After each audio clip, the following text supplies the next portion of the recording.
Bab 386. Namun, Zisan tidak bisa merasakan nikmatnya kebebasan. Melihat penderitaan Yi Hong, apakah ini kebebasan yang ia inginkan?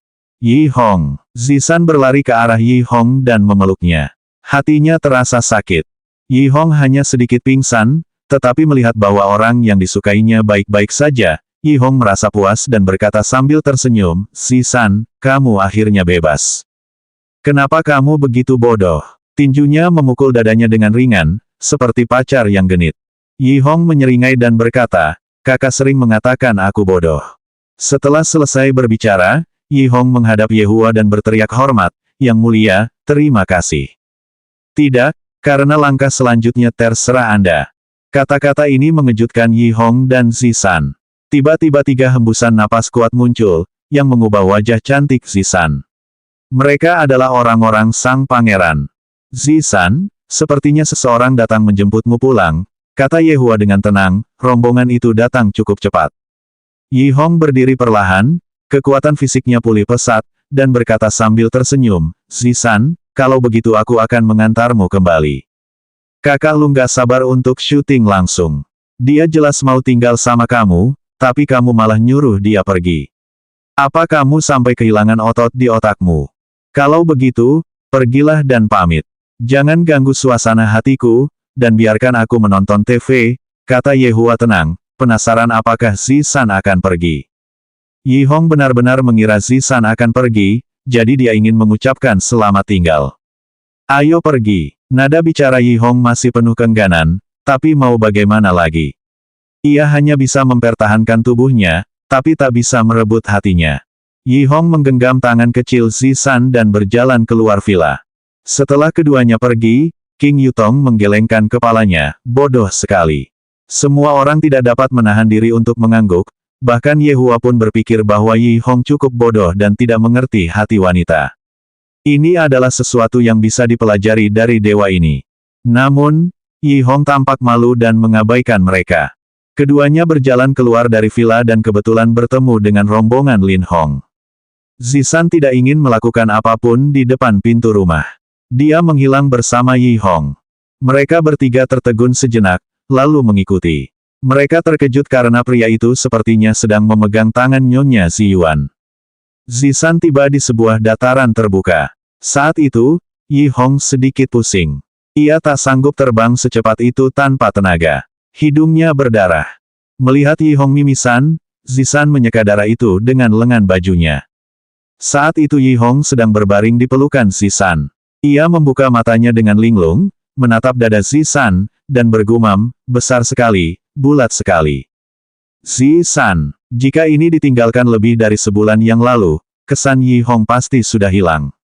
Mungkin dia juga akan pergi. Yi Hong tampak terbangun, menatap dirinya terbaring di pelukan Zisan, segera pergi, dan menjelaskan, "Maaf, aku tidak sengaja." Benar, Yi Hong selalu bersikap sopan kepada Zisan. Sopan, tapi juga perhatian. Hanya saja, kecerdasan emosionalnya agak rendah, yang membuat Zisan pusing. "Lupakan saja," kata Zisan acuh tak acuh. Yi Hong menghela napas lega, dia hendak pergi, tetapi dia tidak tega meninggalkan kesan buruk. "Zisan, maukah kau kembali?" tanya Yi Hong lemah. Zisan meniru Lu Hong, dan menamparkan Yi Hong di belakang kepalanya karena menanyakan pertanyaan bodoh seperti itu. Tanpa menunggu jawaban Zisan, Lin Hong dan ketiga orang itu pun bergegas ke tempat kejadian perkara, berlutut dengan satu kaki, dan berteriak, bawahan Lin Hong, San Qi, dan Li Li memberi hormat kepada Nyonya Ziyuan. Yi Hong menatap ketiga orang di depannya, apakah orang-orang ini datang untuk mengambil Zisan? Dia merasa sangat tersesat. "Bangun!" Zisan memancarkan aura yang mulia saat ini, seolah-olah dia telah menjadi dewa yang menyendiri, yang membuat Yi Hong tidak dapat membedakan mana Zisan yang asli. Ketiga Lin Hong berdiri dan menatap Yi Hong. San Qi berteriak dengan tegas, "Kurang ajar. Nyonya Ziyuan bukanlah seseorang yang bisa disentuh oleh orang rendahan sepertimu." Yi Hong masih menggenggam tangan kecil Zisan saat itu. Mendengar teriakan Zisan, Yi Hong menghela napas dan melonggarkan genggamannya. Dia tidak takut dengan pihak lain, tetapi dia teringat bahwa Zisan akan meninggalkannya. Meski belum genap 2 bulan, setiap hari terasa lebih bahagia dari sebelumnya. Menyantap masakan Zisan dan melihat Zisan sibuk di dapur juga merupakan semacam kebahagiaan. Hal ini membuat Yi Hong menyadari bahwa cinta itu manis namun asam. Lin Hong berkata dengan hormat, "Nyonya Ziyuan, pangeran mengundang Anda kembali." Zisan menarik napas dalam-dalam dan tampaknya telah membuat keputusan. Kehidupan sebelumnya tidak seperti yang diinginkannya. "Panggil aku Zisan." Mereka bertiga terkejut, tidak mengerti apa yang dimaksud Nyonya Ziyuan. "Katakan pada Pangeran Ho, aku tidak akan kembali." Kata-kata Zisan selanjutnya membuat ketiga Lin Hong tercengang. Yi Hong terkejut. Mulutnya ternganga tak percaya. Baru saja Zisan berkata dia tidak bisa kembali. Lin Hong bereaksi dan tersenyum, "Nyonya Ziyuan, tolong jangan bermain-main dengan kami, hari ini adalah hari ulang tahun Pangeran Ho. Apa hubungannya ulang tahunnya denganku? Suamiku kan dia." Zisan menggenggam tangan Yi Hong, menyemangatinya sambil berkata. Bahkan orang bodoh pun bisa mengerti artinya, apalagi Yi Hong.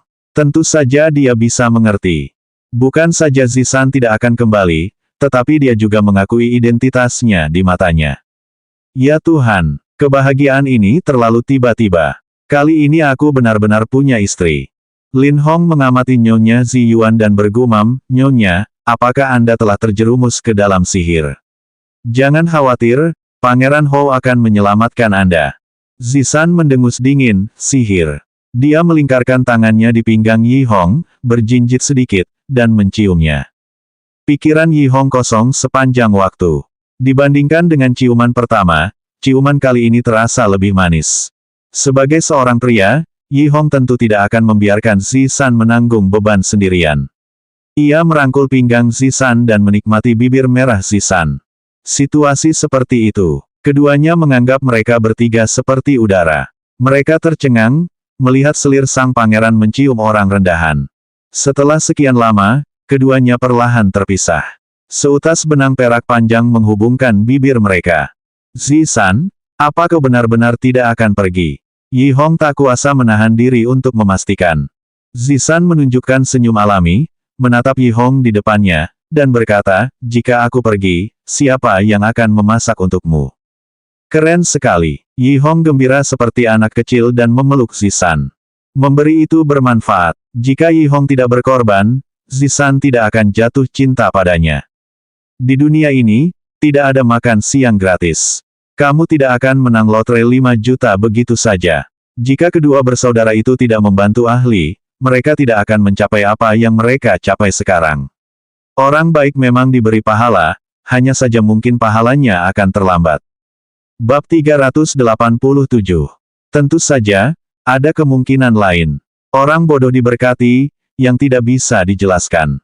Sejauh ini, di seluruh tim bawahan Yehua, ada 3 orang yang beruntung. Yang pertama adalah penyihir maut, yang menangkap Sun Fang dengan tubuh kerangkanya. Mereka bahkan memiliki kendala bahasa. Yehua tidak mengerti bagaimana penyihir maut bisa menangkap Sun Fang. Yehua bahkan membayangkan jika dia memperlihatkan wujud aslinya kepada King Ya dan Dong Huang Baizi, kedua wanita itu pasti akan pingsan. Yang kedua adalah Jue Tian. Keberuntungannya juga sangat baik karena dia punya wanita yang ingin diganggu semua orang, Dong Fang Yuer. Lagi pula, Dong Fang Yuer memang tumbuh seperti itu, seseorang dengan sikap yang lemah. Namun, hanya Jue Tian yang bisa menindasnya, jadi Jue Tian juga beruntung. Yang beruntung ketiga tentu saja milik Yi Hong.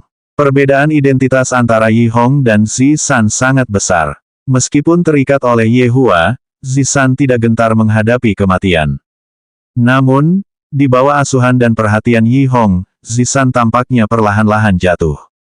Bahkan, ia mulai jatuh pada hari Yi Hong meninggal, karena ini pertama kalinya ia melihat seorang pria tergila-gila padanya, begitu pula sebaliknya.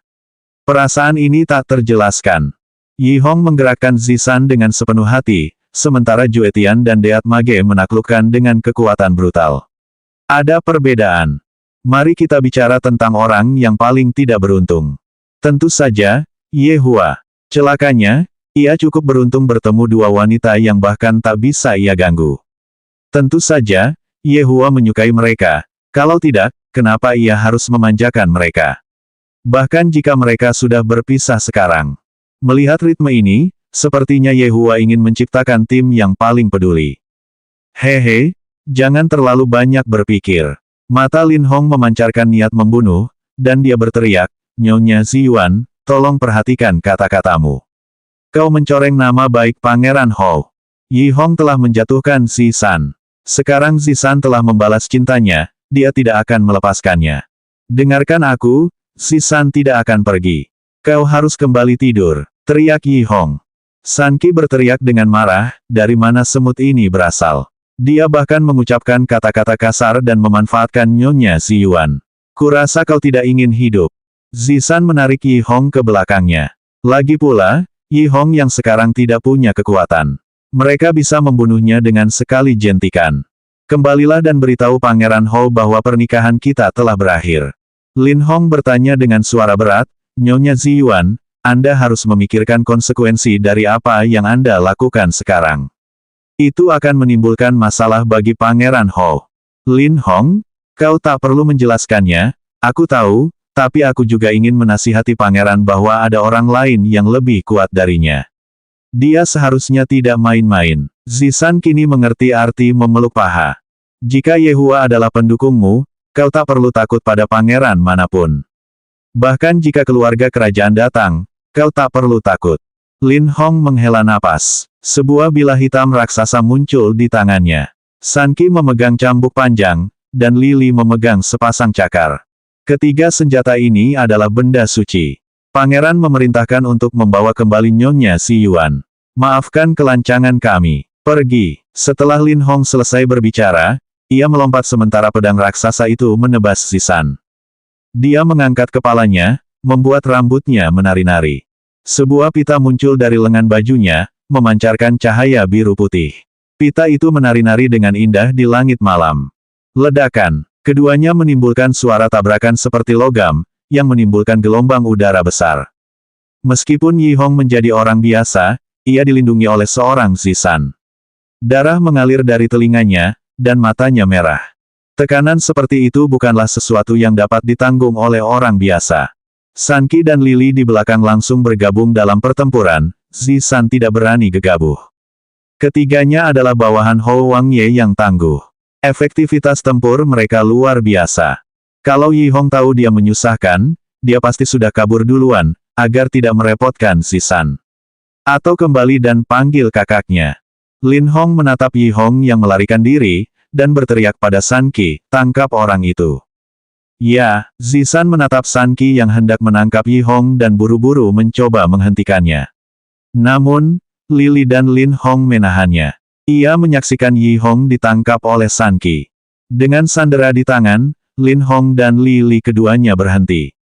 Lepaskan dia. Zisan menatap San Qi yang sedang mencubit leher Yi Hong, mata indahnya semerah darah.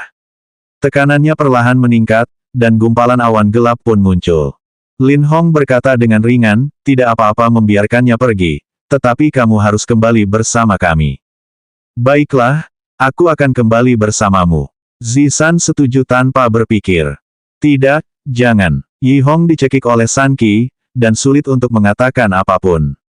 San Qi tersenyum meremehkan, lalu mengerahkan sedikit tenaga di tangannya, semut rendahan ini berani memanjat naga dan burung phoenix. Jangan berani-berani menyentuhnya. Aura permusuhan meletus dari tubuh Zisan, dan ada jaring darah di belakangnya. Hati Lin Hong mencelos, dan dia buru-buru berkata, untuk mencegah Nyonya melarikan diri, bawahan harus menggunakan beberapa cara. Lin Hong mengulurkan telapak tangannya, dan seutas benang merah muncul di tangannya. Ia melemparkannya ke arah Zisan. Tali merah itu memancarkan cahaya terang. Sepertinya benda suci. Tali itu langsung mengikat Zisan.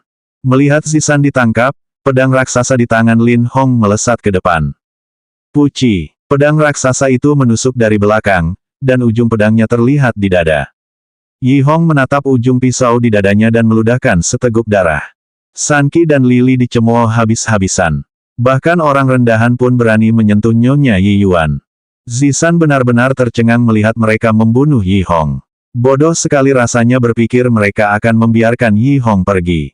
Padahal mereka sama sekali tidak berencana untuk melepaskannya. Lin Hong mengangkat tinggi tubuh Yi Hong dengan pedang raksasa di tangannya, dan darah mengalir seolah-olah dia telah membuka keran. Menempatkan Yi Hong di depan Zisan, Lin Hong berkata dengan suara rendah, "Nyonya Ziyuan, nasibmu tidak akan lebih baik. Beraninya kau memberi Pangeran Hou topi hijau. Dia satu-satunya wanita di dunia ini yang berani melakukan itu. Memberi seseorang topi hijau kisah yang menarik. Seorang pria dari seorang wanita sering bepergian ke luar kota. Wanita itu berselingkuh dengan pria lain. Setiap kali pria itu meninggalkan kota, wanita itu akan memaksanya memakai topi hijau, untuk memberitahu yang lain bahwa dia akan pergi. Begitulah pepatahnya." Mata Yi Hong setengah terbuka. Ia tersenyum pada Zisan di depannya, dan menghiburnya, "Zisan, tidak apa-apa. Aku punya kulit tebal jadi aku tidak akan mati." Namun setelah berbicara, darah keluar dari mulutnya. Zisan tidak dapat menahannya lagi, dan dua garis air mata bening jatuh dari matanya. "Yi Hong, berhenti bicara. Aku khawatir jika aku tidak mengatakan apapun hari ini, aku tidak akan pernah punya kesempatan lagi." Yi Hong selalu tersenyum. Sepertinya Zisan tidak akan sedih seperti ini. Tapi melihat Yi Hong seperti ini, Zisan bahkan lebih sedih lagi. Bahkan di saat seperti ini, dia masih memikirkannya. Kenapa dia begitu bodoh? Bab 388.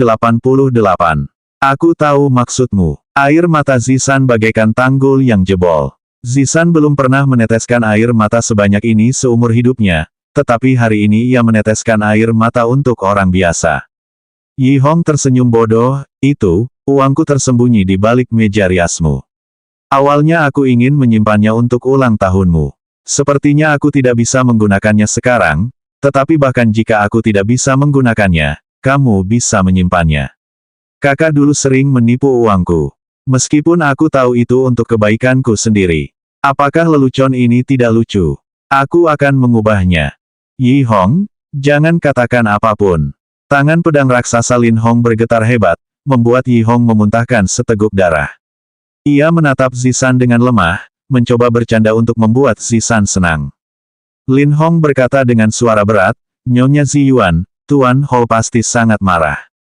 Setelah dia mengayunkan pedang raksasa di tangannya, tubuh Yi Hong terbanting ke tanah dan membuat alur. Bagaimana mungkin Yi Hong, manusia biasa, mampu menahan kekuatan sebesar itu?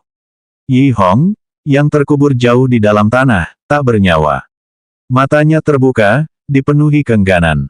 Namun, senyum tipis tersungging di sudut mulutnya, berpikir dengan tindakan seperti itu, Zisan tak akan begitu sedih. Zisan menatap Yi Hong. Air matanya berhenti, dan wajahnya yang cantik tampak luar biasa tenang. Namun, kedalaman matanya yang indah terbakar amarah. "Lin Hong, bukan hanya Hou Suelin yang akan marah, aku juga akan sangat marah." Zisan perlahan menoleh, matanya yang indah menatap Lin Hong, memancarkan aura dingin, membuat orang-orang merasa dibenci. Lin Hong berkata sambil tersenyum, "Nyonya Ziyuan, saya tahu Anda sangat marah, tetapi seikat tali spiritual ini bukan mainan." Zisan terkekeh, "Yuk kita coba." Tiba-tiba, wajah cantik Zisan memancarkan aura membunuh yang begitu kuat, bagaikan 1000 kuda yang berlari beriringan. Tanpa Yi Hong, dan cintanya, apa gunanya hidup? Ledakan-ledakan-ledakan, terdengar gemuruh guntur di langit, yang membuat orang-orang berdenging. Aura antara langit dan bumi berkumpul menuju Zisan, membentuk pusaran. Udara seakan mendidih. Zisan bagaikan matahari yang menyilaukan, memancarkan aura langit dan bumi. Jaring darah besar muncul kembali di belakang Zisan lagi. Tiba-tiba, aura hantu meletus, membuat Lin Hong dan yang lainnya mundur selangkah. Nyonya Ziyuan benar-benar berhasil melewati semua ini karena kesedihannya. "Ayo pergi." Lin Hong memberi perintah. Setelah terobosan, Zisan bisa membunuh mereka seperti ayam. Zisan berteriak, "Mau pergi kemana? Tetap di sini." Di bawah tekanan kuat Zisan, tali pengikat bergetar hebat dan tiba-tiba putus. Dan jaring darah di belakang Zisan berbalik menyerang mereka. Sanki dan Lili saling memandang dengan penuh tekad. "Kakak Lin, pergi." "Kakak Lin, Lili tidak bisa mengikutimu lagi." Sanki dan Lili sama-sama tahu bahwa jika mereka tidak berkorban, mereka mungkin tidak akan bisa pergi. Lin Hong menoleh ke arah bawahannya yang mengikutinya, Tetapi sekarang bukan saatnya bersikap munafik, Pangeran Hou akan membalaskan dendammu. Keduanya tersenyum, lalu menatap jaring darah yang mendekat. Kehendak gelap alam, Tuhan menyegel iblis. Lily dan Sanki secara bersamaan menggunakan jurus terkuat mereka. Langit berkilauan dengan cahaya biru dan keemasan. Langit tampak begitu mempesona dan indah. Mereka menyerang jaring darah secara bersamaan dengan kekuatan penghancur yang luar biasa. Namun, ketika jaring darah mengenainya, gerakan mereka hanya mampu menghentikan jaring tersebut selama 1 detik. Meskipun mereka hanya mampu bertahan sedetik, ini memberi Lin Hong cukup waktu untuk kembali ke Tianfu dan melaporkan situasi hari ini. Keduanya menoleh ke belakang dan menghela napas lega. Saudara Lin selamat. Sanki dan Lily memperhatikannya pergi, tersenyum, dan kemudian saling beradu tinju. Marilah kita menjadi saudara di kehidupan selanjutnya. Kakak yang baik, mereka tak mampu menghentikan jaring darah itu. Sanki dan Lily langsung tertelan, tak tersisa sedikit pun. Jaring darah di udara perlahan menghilang, dan Zisan memuntahkan seteguk darah. Beban berat ini sangat menyakitkan bagi Zisan. Namun, dibandingkan dengan apa yang dirasakan Yi Hong, itu tidak ada apa-apanya. Sambil menyeret tubuhnya yang berat, Zisan menghampiri Yi Hong. Yi Hong hanya bisa diselamatkan jika ia bergegas kembali. Lagi pula, dia juga hidup di masa lalu. Sambil menggendong Yi Hong, Zisan menghilang dari tempat kejadian. Di dalam villa, Ye Hua memakan buah anggur yang dikupas saudara iparnya. Yang mulia, mengapa Anda tidak pergi melihatnya? Tanya Wei Chang hati-hati. Ye Hua menyalakan sebatang rokok dan berkata dengan acuh tak acuh, Zisan ini seharusnya tidak pergi. Aku akan membiarkan mereka berdua keluar dan menyadari hubungan mereka. Lagi pula, ada 3 penjahat. Petik 2 tanda tanya petik 2. Wei Chang bingung. Ye Hua menggelengkan kepalanya, Wei Chang, kenapa kau begitu terus terang? Tidakkah kau lihat Tang Wei di sampingmu sedang menunjukkan rasa jijik? Mereka kurang kuat, keadaan seharusnya lebih panas sekarang. Wei Chang memasang ekspresi mengerti. Tapi apakah dia benar-benar mengerti? Tidak masalah. Sesuatu yang mengejutkan terjadi. Saking mengejutkannya, semua orang berdiri. Mereka melihat Zisan kembali ke villa dengan Yi Hong yang sudah mati. Ia pingsan setelah pintu dibuka. Pertarungan itu menghabiskan seluruh kekuatan Zisan. Lu Hong bergegas menghampiri, melihat kemunculan adik laki-lakinya dan Zisan, dia buru-buru bertanya, apa yang terjadi? Selamatkan Yi Hong. Zisan berteriak lemah. Ye Hua berdiri, berjalan mendekat, menatap Yi Hong, dan mengerutkan kening, apa yang terjadi? Ini semua salahku, tolong selamatkan dia. Aku pasti akan mendengarkanmu di masa depan. Aku tidak berani memperlakukanmu dengan tidak hormat, yang mulia. Zisan berlutut di depan Ye Hua setelah mengatakan itu. Aku tanya apa yang terjadi? Teriak Ye Hua dingin, bawahannya sendiri terbunuh. Bukankah ini sama saja dengan menamparkan wajahnya? Kupikir kemampuan Zisan cukup untuk melindungi Yi Hong, tapi aku tidak menyangka dia akan mati. Zisan menceritakan tragedi itu. Hal ini membuat Ye Hua sangat kesal. Yang mulia, biarkan aku menghancurkan mereka. Lagi pula, Yi Hong adalah bawahanku. Wei Chang memimpin untuk meminta perintah. Dewa-dewa ini sudah pikun setelah hidup lama. Bahkan tanpa melihat siapa yang mereka hina. Tang Wei pun berkata dengan hormat, Yang mulia, saya bersedia pergi bersama Wei Chang. Yang mulia, saya juga akan membalas dendam. Kata Lu Hong dengan mata merah. Ye Hua menarik napas dalam-dalam, menatap Zisan, dan berkata, bagaimana denganmu? Zisan perlahan mengangkat kepalanya. Matanya yang indah dipenuhi rasa dingin, dan ia berkata, Yang mulia, saya bersedia. Baiklah, Zisan, aku memberimu kesempatan ini untuk membalaskan dendam Yi Hong. Ini tangki darah. Setelah kau mengisi tangki darah ini, aku bisa membangkitkan Yi Hong. Tapi kalau kau tidak bisa, kau harus tahu akibatnya. Ye Hua mengulurkan sebuah wadah putih. King Yutong melihatnya seperti sebotol anggur merah. Melihat ke meja makan, dan benar saja, isinya sudah habis. Zisan mendengar ada cara untuk menghidupkan kembali Yi Hong, dia pun buru-buru berdiri, siapa yang harus kubunuh? Bab 389. Bunuh para dewa. Semakin banyak yang kau bunuh, semakin baik. Ye Hua mengambil pedang naga dan melemparkannya ke Zisan. Dia melanjutkan, Wei Chang, obati dia. Ya, kabut hitam muncul dari telapak tangan Wei Chang. Zisan tahu bahwa ini bukan kabut biasa. Ia menarik napas dalam-dalam dan perlahan menutup matanya. Setelah setengah detik, Zisan tiba-tiba membuka matanya. Pupil matanya sangat gelap. Ia merasa dengan kekuatan ini, ia bisa membelah seluruh benua Tianfu. Pergi dan kembalilah dengan cepat, kata Ye Hua ringan. Ya, setelah mengatakan itu, Zisan menghilang dari villa. Setelah Zisan pergi, Ye Hua berkata pada Wei Chang, selamatkan dia. Baik, Yang Mulia. Wei Chang tersenyum, tampak canggung. Sekali lagi, gumpalan kabut hitam terlihat. Setelah kabut hitam itu sampai ke Yi Hong, wajahnya perlahan memerah. Dalam waktu kurang dari 1 menit, dia membuka matanya dan bertanya, kemana si San pergi? Lu Hong tiba-tiba menamparkan wajahnya, masih belum berterima kasih kepada Yang Mulia. Dia menyelamatkan orang bodoh. Yi Hong buru-buru berterima kasih kepada Ye Hua. Ye Hua sangat murah hati. Dia tidak hanya memberinya kekuatan, tetapi juga menyelamatkannya. Dia bahkan menjodohkannya dengan istri yang begitu baik. Selama Ye Hua mengucapkan sepatah kata pun, dia akan menembus api dan air. Ye Hua berjalan ke sofa dan berkata dengan ringan, tunggu istrimu kembali, lalu ingatlah untuk berpura-pura mati. Lu Hong menceritakan kepadanya apa yang baru saja terjadi. Yi Hong terharu mendengarnya. Ternyata Zisan masih menyukainya.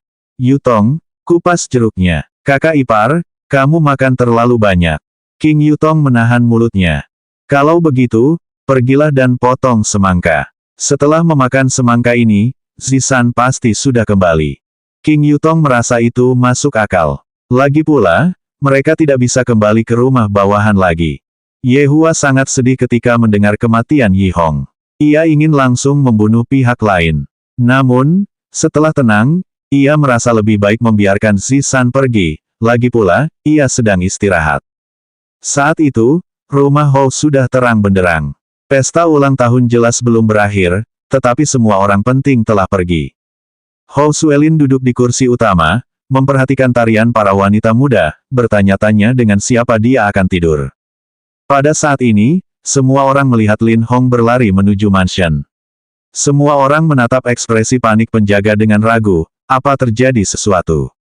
Hou Suelin sedikit mengernyit, dia jarang melihat Lin Hong seperti ini. Ketika sampai di hadapan Pangeran Hou, Lin Hong berkata dengan lembut, Pangeran Hou, Nyonya Yi Yuan telah ditemukan, hanya saja. Apa sebenarnya? Hou Suelin sedikit bersemangat. Lin Hong berkata dengan suara berat, Nyonya Yi Yuan punya pria di luar. Mendengar ini, Hou Suelin tiba-tiba mencibir, sudut mulutnya berkedut cepat, dan tinjunya mengepal. Energi ilahinya terpancar keluar. Pangeran Hou yang bermartabat mengenakan topi hijau. Jika masalah ini menyebar, wajahnya akan hilang. Para tamu juga merasakan kemarahan Hou Wang Ye, sesuatu yang besar pasti telah terjadi. Tepat saat semua orang bertanya-tanya, sesosok tiba-tiba berjalan perlahan. Ya Tuhan, ini Nyonya Yi Yuan. Apakah ini Nyonya Yi Yuan? Dia cantik. Dia seperti bidadari. Sosoknya sungguh luar biasa. Pangeran diberkati karena memiliki istri seperti itu. Jika aku punya istri secantik dia, aku tidak akan mengambil langkah kedua. Itu karena kamu belum pernah melihat King Ya dan Baizi. Mereka memang luar biasa. Setidaknya 1 level lebih tinggi dari Zisan. Melihat mereka saja sudah akan memberikanmu reaksi fisiologis. Akan tetapi, mereka menemukan darah di gaun Nyonya Yi Yuan, pedang naga di tangannya, dan merasakan aura pembunuh yang samar. Hou Suelin menatap Zisan yang mendekat dengan saksama, sialan, wanita. Kau masih punya muka untuk kembali. Zisan diam-diam menatap wajah mengerikan itu dan tiba-tiba menyadari bahwa Yi Hong ribuan kali lebih baik darinya. Kalau saja dia tidak mengirim seseorang ke sana, Yi Hong tidak akan mati. Pangeran ini akan membunuhmu, perempuan tak tahu malu. Aku akan mengorbankan kepalamu sebagai persembahan ke langit.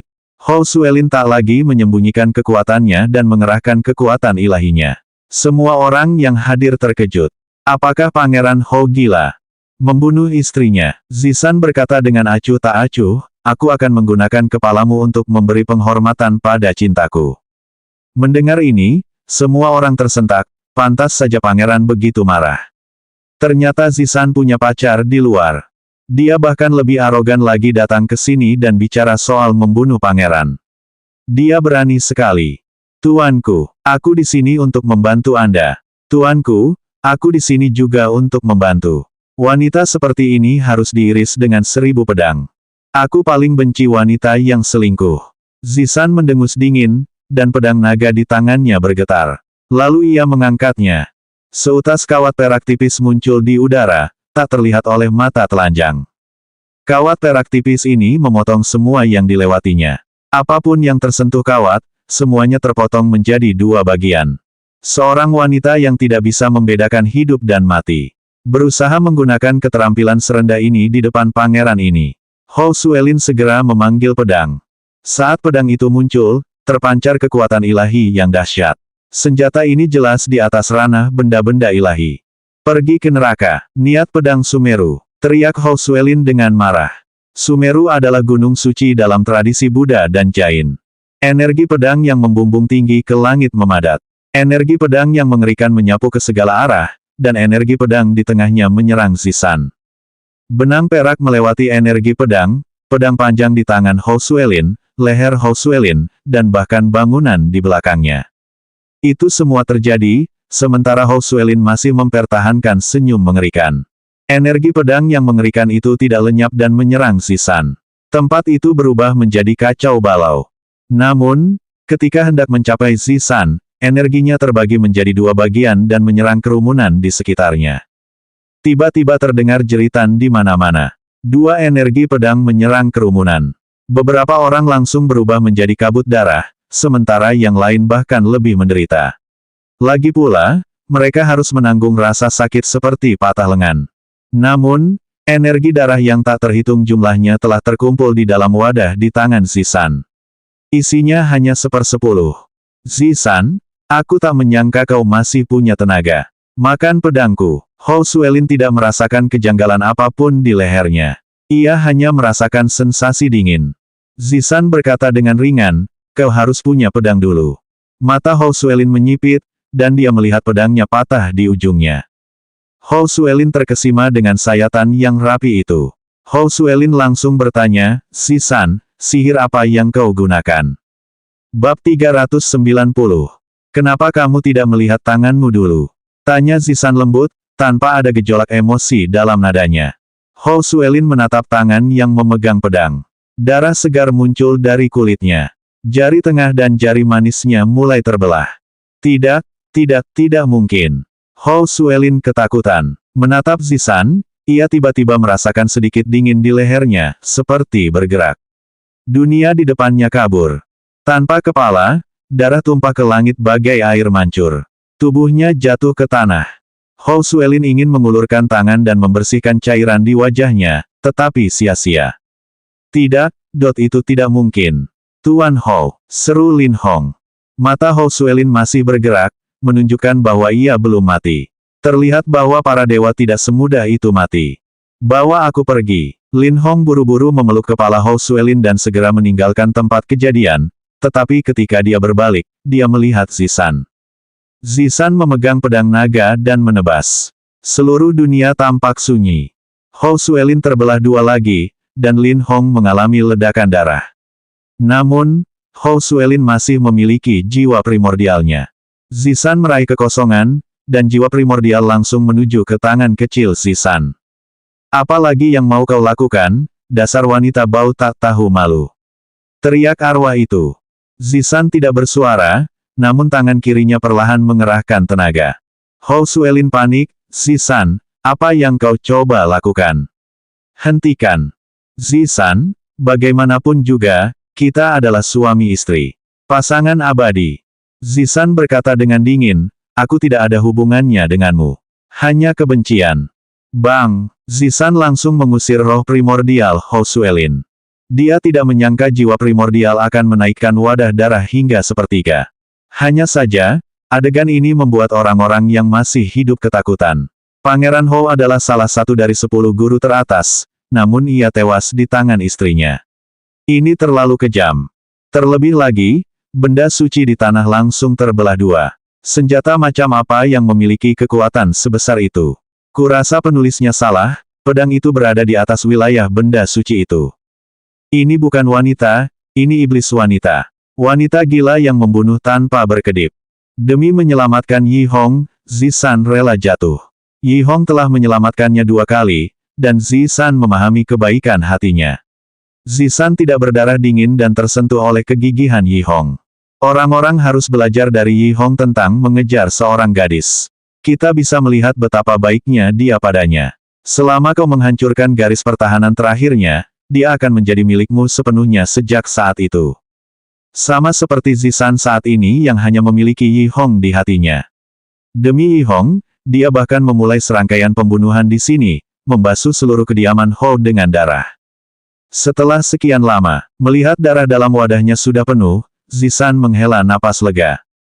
Melihat sekeliling, tempat itu penuh mayat. Setelah membantai semua orang, Zisan menghilang dari rumah Hou. Namun, tidak lama setelah Zisan menghilang, sejumlah besar orang bergegas mendatangi rumah besar itu. Orang-orang dari segala penjuru berbondong-bondong menuju rumah besar itu.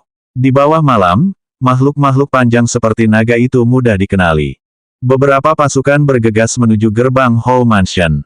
Melihat sekeliling mansion yang berlumuran darah itu, tampak jiwa-jiwa tak berdosa yang tak terhitung jumlahnya menjerit kesakitan.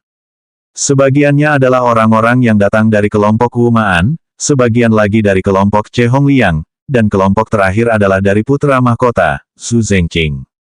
Pangeran itu memiliki penampilan yang berwibawa dengan wajah yang terpelajar. Tetapi Wumaan tahu bahwa putra mahkota sebenarnya sangat romantis. Awalnya, ia bahkan berpikir untuk merebut Zisan dari Hou Suelin, tetapi sayangnya baginya, Hou Suelin juga seorang pangeran. Bahkan putra mahkota pun tidak berani merebutnya secara langsung. Bagaimanapun, Pangeran Hou dan Zhu Zengqing adalah saudara angkat. Menyambut putra mahkota, menyambut putra mahkota. Wumaan dan Che Hongliang berteriak dengan hormat. Zhu Zengqing menatap ke dalam rumah besar itu dengan tatapan serius. Saya merasakan energi yang sangat besar dari rumah Hou, yang membuat saya khawatir. Karena itulah saya membawa pengawal saya untuk memeriksanya. Wumaan turun dari kudanya, setengah berlutut, dan berkata, putra mahkota mengkhawatirkan rakyatnya. Kau teladan bagi kami. Melihat hal ini, Che Hongliang hanya bisa turun dan setengah berlutut. Zhu Zengqing sangat menikmati momen itu. Awalnya, dia datang untuk memeriksa urusan rumah Hou, tetapi ternyata malah lebih baik. Keluhan rakyat masih meraung-raung di dalam. Bangun semuanya. Zhu Zengqing menepuk-nepuk unicorn di bawahnya. Binatang seputih salju itu tampak seperti bola bulu. Ayo, kita lihat apa yang terjadi di dalam. Teriak Zhu Zengqing. Kedua pengawal itu merespon, berlari ke arah gerbang rumah Hou, dan mendorong gerbang itu hingga terbuka. Ledakan. Mereka melihat cahaya darah mengalir keluar dari rumah, mengejutkan semua orang. Sang pangeran hampir jatuh dari unicorn. Mengaum, mengaum. Cahaya darah itu berubah menjadi wajah manusia dan terus berteriak. Ada banyak wajah manusia di sana. Anehnya, cahaya darah itu seolah tak mampu keluar dari Hou Mansion, seolah-olah terpenjara di sini. Mungkin itu kemampuan pasif pedang naga, yang bahkan Zisan sendiri tidak tahu. Pedang itu bisa memenjarakan jiwa orang mati, sehingga menimbulkan efek penyiksaan. Ada banyak sekali kematian di rumah besar ini. Semua jiwa berkumpul membentuk cahaya berdarah. Hal seperti ini jarang terjadi, kejadian langka dalam 1000 tahun.